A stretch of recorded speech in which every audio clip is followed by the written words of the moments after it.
In this video, we're going to have a look at foreign key columns, but what we're going to do is create a select statement that joins to the same query twice. Hello, I'm Philip Burton of filecats.co.uk. So suppose I wanted a list of all of the foreign key columns in our database. So we've got primary keys and we've got foreign keys.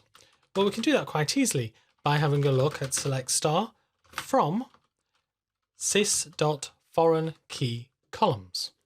So we have got all of these columns, and there's 6 columns. First of all, we've got the constraint, in other words, the foreign key.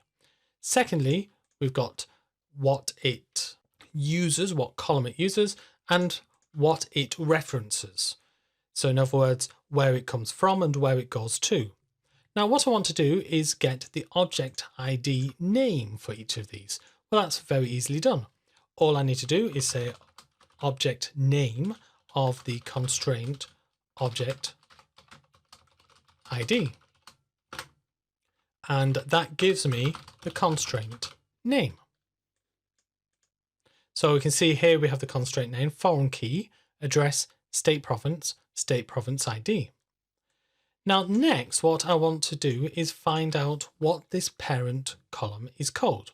And what we've done a couple of videos ago and used in the previous video is create this select statement that gives me the column ID and object ID, gives me the column name and the object name. So what I need to do is use this with this. So as we saw in the previous video, what I can do is a join. So I'll use a left join and I'm going to keep this as is and just have it in a bracket.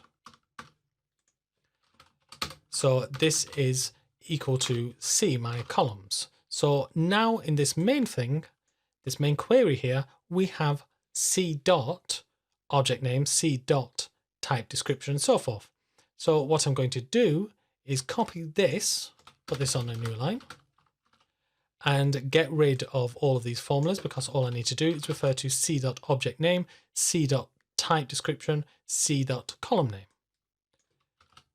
So all of this is based on the parent column ID and parent column name. So let's just have a brief look at that again. So if I just have a look at this again, you can see we've got parent object ID and parent column ID. So what we say is, give me all of this and join it on C.ObjectID equals, and I'm going to call this, going to give it an alias of FKC, foreign key columns. So join it together using parent object ID.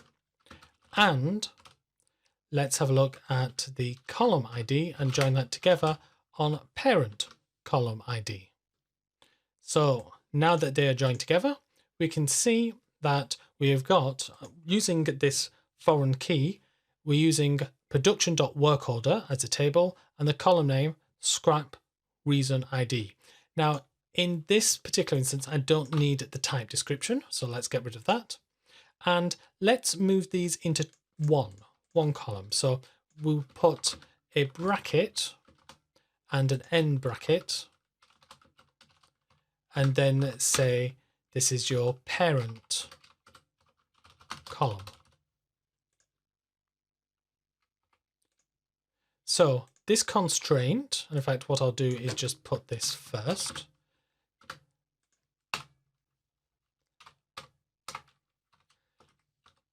This constraint goes from this parent column. But now what I want to do is not just have the parent column, I've also got a referenced column in a different table. So how am I going to do that? Well, let's just have a look at this. So I have got my sys.foreign_key_columns, which I have called FKC. I'm joining it to my results of my query, essentially my select statement. And I'm calling that C. But I also wanted to join to the same select statement. Can't quite do that. So what I need to do is join it to a copy of the select statement. So that means I can have it in multiple times. Obviously, if this was a query, then I'll just have the query in twice. However, I can't call them both C. So this one I'm going to call C1 or maybe C2. So let's see how this could be implemented. So what I'm going to do is copy this again, all of this.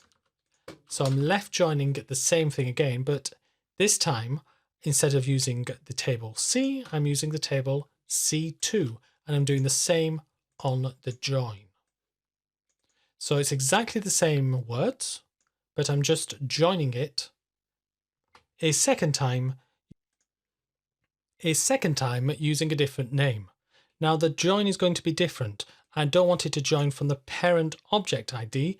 Instead, I want it to join from the referenced object ID. So let's change that to referenced.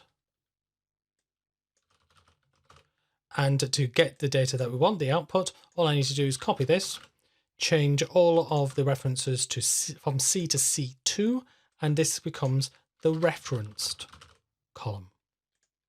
So now, if I have a look at all of this, run this all once, we can see that this constraint goes from production.workOrder, the column scrap reason ID, to production.scrapReason, brackets, scrap reason ID. So what happens in this table is we've got a list of all of the scrap reasons, and this limits it to all of those reasons. Now this looks quite complicated, of course.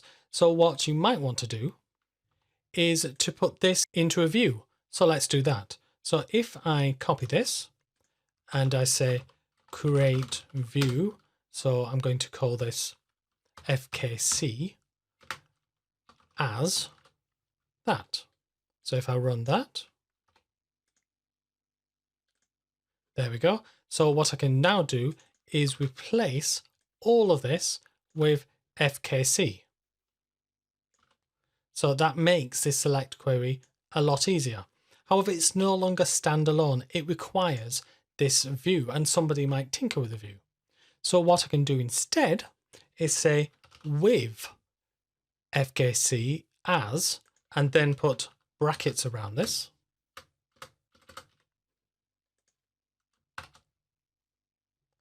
Then I can say select using FKC. So this becomes a sort of view just for this one particular select statement. So if I run this, you can see it still runs. So I have got this with at the beginning, and then I don't have to refer to all of this again twice. I can just say, and give me what I've previously done, and I want to alias it as something. So in this video, we've had a look at how to list the foreign key columns. But we've also had a look at how we can reference the same select query, whether it is as a view or whether I'm using with or anything like that, or maybe even just a table, twice. What I need to do is have a different alias in both times and make sure that I'm using the correct columns when I'm defining the on. Thank you for joining me in this video. If you like it, then please click the like button, and why not subscribe and click the bell next to it so you'll be notified of any new videos. Thank you for watching this, and keep learning.